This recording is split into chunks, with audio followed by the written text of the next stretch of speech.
Okay. देखिए, मेरी नज़र बार बार जा रही है टेक महिंद्रा पर। एक बार ज़रा वापस लेकर आइए।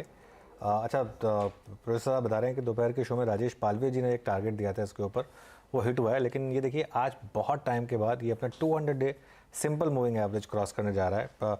1058 पर इसका 200 day simple moving average placed है, और 50 डे भी क्रॉस किया आज इसने।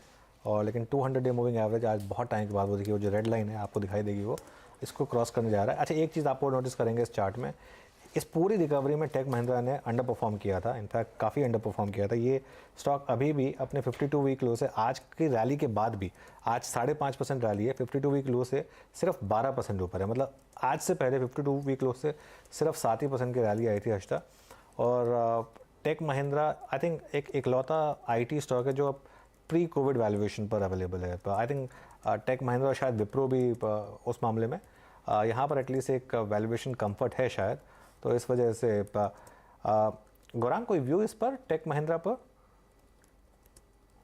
अनुज, तीसरी तिमाही के नतीजों से पहले मेरे ख्याल से इस क्षेत्र के ऊपर बहुत सारे लोग अंडरवेट थे और दूर रहने की राय देते थे, लेकिन हमने हमारा भरोसा मुकम्मल रखा था। पहली तिमाही में, दूसरी तिमाही में, चौथी तिमाही में, तीसरी तिमाही में और चौथी तिमाही में मुझे लग रहा है अनुज के यहाँ से आपको पूरे आईटी क्षेत्र का जो जो आंकड़े होंगे वो धीरे धीरे करके सुधरते हुए नजर आएंगे। एक तो आपने 25% से ज्यादा गिरावट देख ली थी आईटी इंडेक्स में, उससे ज्यादा स्टॉक स्पेसिफिक आईटी क्षेत्र से जुड़े हुए शेयर में देख ली थी। वैल्यूएशन वाइज बहुत अट्रैक्टिव हो गया था मुझे। तब भी हम निवेश की राय दे रहे थे टेक महिंद्रा में, आज भी दे रहे हैं। और टेक महिंद्रा के साथ साथ अनुज, एलटीआई, माइंडट्री पर्सिस्टेंट सिस्टम्स, कोफोर्ज, साइंस लिमिटेड, एचसीएल टेक, इन्फोसिस एंड टीसीएस, ये कुछ और विकल्प है। और हमें लग रहा है कि आने वाला जो वित्तीय वर्ष होगा वो आईटी क्षेत्र के लिए और भी ज्यादा अच्छा और उज्जवल हो सकता है। निफ्टी आईटी, टेक महिंद्रा, टीसीएस सारे के सारे डे हाई पर। और क्या खूबसूरत कैंडल है। अब ये डे हाई पर निफ्टी आईटी 264 अंक ऊपर, और ये जो करीब 7-8 पॉइंट का अगर आप देखें और एडवांटेज निफ्टी को मिला towards 938। That's only IT, IT और आईटी। अब हम जा रहे हैं 10 फरवरी वाली कैंडल की बॉडी में एंटर कर चुके हैं। बहुत शानदार मूव यहाँ पे आईटी में। चलिए अब थोड़ा सा रिजल्ट रिएक्शन लेते हैं। और आज एचईजी के नंबर्स भी आए। इनफैक्ट बातचीत करने के लिए हमारे साथ company executive director Shri Manish Gulati जुड़ भी चुके हैं। नंबर्स आपको दिखाते हैं थोड़ा सा यहाँ पे।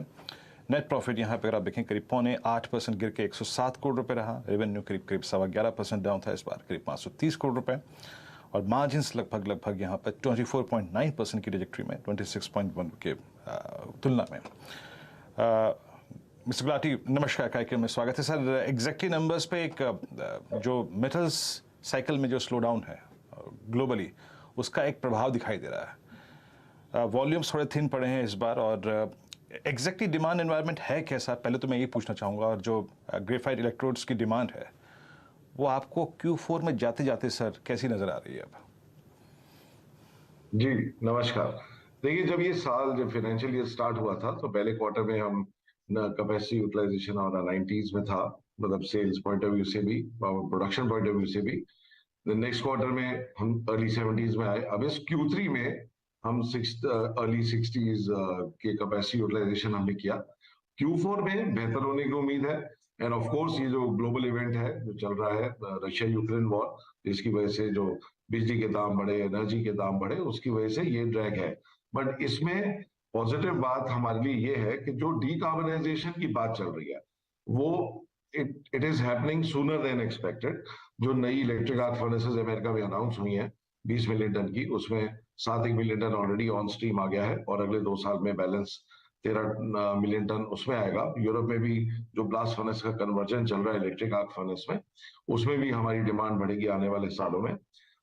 मैं पहले भी आपके चैनल पे आया हूँ और कई बार हमने ये बात बोली है कि हम इसमें एडिशनल डिमांड 60-70-80 हजार टन की देखते हैं because of new electric arc furnaces और कन्वर्जन में भी।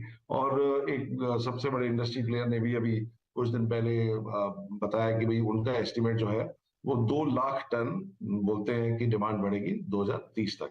अब ये जो क्वार्टर वाइज जो आप फिनोमेना देख रहे हैं कि वॉल्यूम कम है, ऑब्वियसली 2021 के कंपैरिजन में 2022 का जो स्टील प्रोडक्शन है वो करीब उसमें 7% की गिरावट है।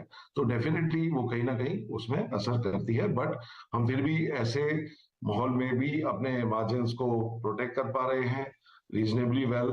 वॉल्यूम मैं बोल ही रहा हूँ कि जब अगले क्वार्टर में, जैन टू मार्च क्वार्टर में करीब मुझे लगता है कि 70% होंगे, जो इस बार ये 60% के आसपास थे। तो और आगे आने वाले समय में चूंकि जो इलेक्ट्रिक आर्क फर्नेस है और जो डीकार्बनाइजेशन में पूरी दुनिया में सीरियस एफर्ट हो रहे हैं, तो हम अपनी इंडस्ट्री को लेके, ग्रेफाइट इलेक्ट्रोड इंडस्ट्री को लेके बहुत अपबीट है कि that is the way to go, that is the route to go. बस ये ग्लोबल इवेंट्स के ठीक होने की और बाकी सब इकोनॉमी को ट्रैक पे वापस आने की देर है।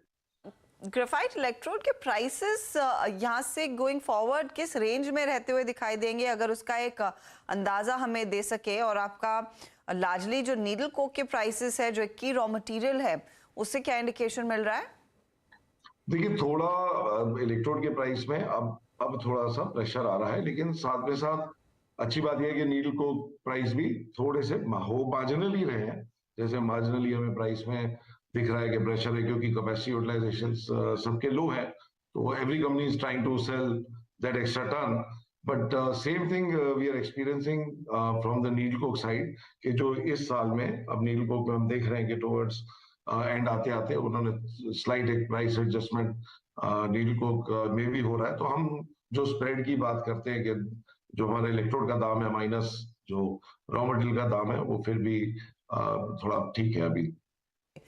मैं सर आपसे एक और चीज समझना चाहूंगी। आपने कहा था कि प्रोडक्शन बहुत अच्छे से चल रहा है, अच्छा खासा स्विंग देखने को मिल रहा है उधर, लेकिन रेवेन्यू में थोड़ी सी नरमी तभी भी देखने को मिली है।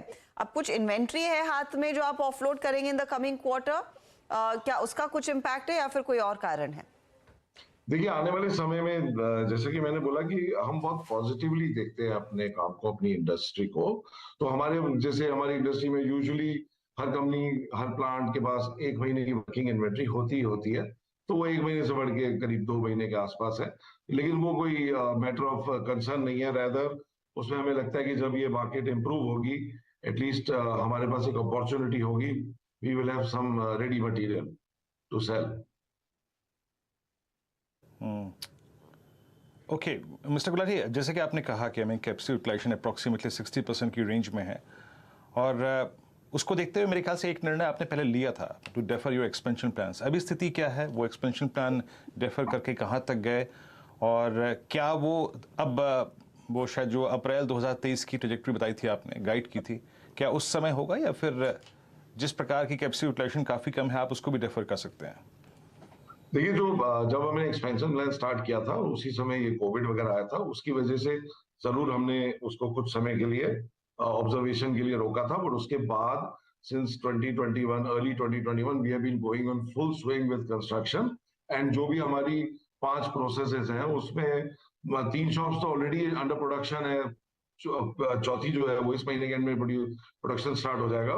तो उसमें जो 3 महीने की जो डिले मेन हुई है अगेंस्ट आवर अर्लियर फोरकास्ट कि हम इसे दिसंबर 2022 में कंप्लीट कर सकेंगे, उसे अब हम अप्रैल में कंप्लीट करेंगे। और जिसका मेन वजह ये रही कि कुछ आइटम्स जो यूरोप से इंपोर्ट हो रही थी, वो यूरोपियंस की तरफ से उसमें जो डिले हुआ कुछ आइटम्स है, but now they have all arrived.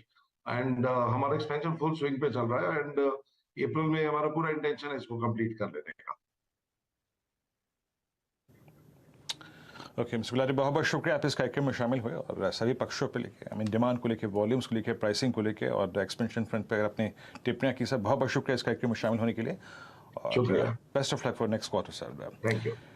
ये थे, अगर आप देखें HEG के नंबर्स, वहाँ पे मैनेजमेंट। और अब एक बार जरा एक स्टॉक लेके आइए, let's bring hero MotoCorp. Suddenly इसमें क्या हुआ, आपकी स्क्रीन पे 2570 पे डे हाई की ट्रेजेक्ट्री में, और कार्यक्रम हमारा शुरू हुआ था लगभग 2 बजे के आसपास। 2545 से लेके 2570 एक स्ट्रॉन्ग स्विंग आया स्टॉक में। एक बार मानस एक टेक देंगे अपना हीरो मोटोकॉर्प पे? देखिए, हीरो मोटोकॉर्प की